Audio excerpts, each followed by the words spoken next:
புயலால் பாதிக்கப்பட்ட நெற்பயிர்களை வேளாண் துறையும் வருவாய்த்துறையும் விரைவாக கணக்கெடுத்து உரிய நிவாரணம் வழங்கிடக் கோரி 10 கிராம விவசாயிகள் பாதிக்கப்பட்ட வயலில் இறங்கி போராட்டத்தில் ஈடுபட்டனர். கோவிந்தநல்லூர், ரெங்கநாதபுரம், கரம்பத்தூர் உள்ளிட்ட 30க்கும் மேற்பட்ட கிராமங்களில் ஆழ்குழாய் மூலம் பாசனம் செய்து அறுவடைக்கு தயாராக இருந்தது. இந்த நிலையில் கோடை மழை தொடர்ந்து பெய்ததால் பயிர்கள் நீரில் மூழ்கியது.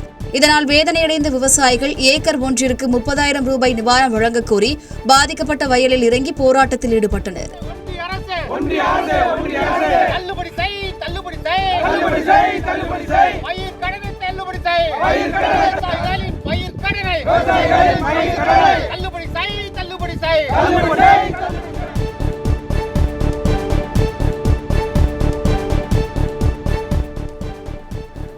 திருவாரூர் மாவட்டம் முத்துப்பேட்டையில் தமிழ்நாடு தவ்ஹீத் ஜமாத் சார்பில் இஸ்ரேல் அரசை கண்டித்து கண்டன ஆர்ப்பாட்டம் நடைபெற்றது.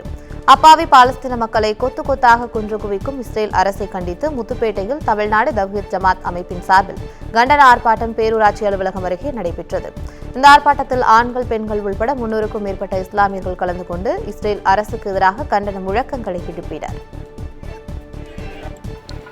திருவள்ளூர் அருகே உள்ள ஸ்ரீ கங்கையம்மன் கோயில் குடமுழுக்கு விழா வெகு விமர்சையாக நடைபெற்றது.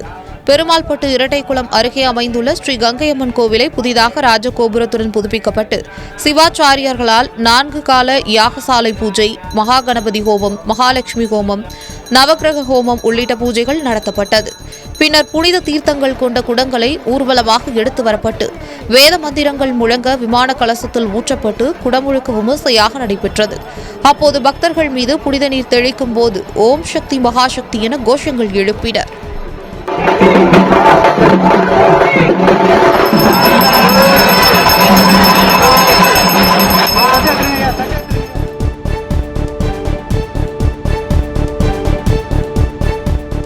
மோடி 3வது முறையாக பிரதமராக பதவியேற்றதை ஒட்டி திண்டுக்கல் மாவட்டம் பழனியில் பாஜகவினர் பட்டாசு வெடித்தும் இனிப்புகள் வழங்கியும் கொண்டாடினர்.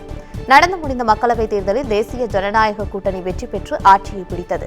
அந்த வகையில் நரேந்திர மோடிக்கு குடியரசுத் தலைவர் திரௌபதி முர்மு பிரதமராக பதவி பிரமாணம் செய்து வைத்தார். அதனைத் தொடர்ந்து பிரதமர் மோடி 3வது முறையாக பதவியேற்றதை ஒட்டி திண்டுக்கல் மேற்கு மாவட்ட பாஜக நிர்வாகிகள் சார்பில் 100க்கும் மேற்பட்டோர் பட்டாசுகள் வெடித்தும் பொதுமக்களுக்கு இனிப்புகள் வழங்கியும் கொண்டாட்டத்தில் ஈடுபட்டனர்.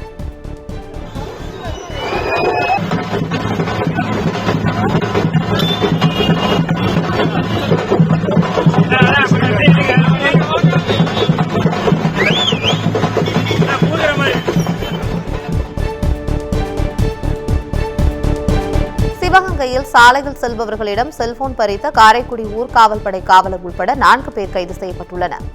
சிவகங்கை மாவட்டம் காரைக்குடி செஞ்சை பழனிசாமி வீதியைச் சேர்ந்த முகமது ரஃபீக்.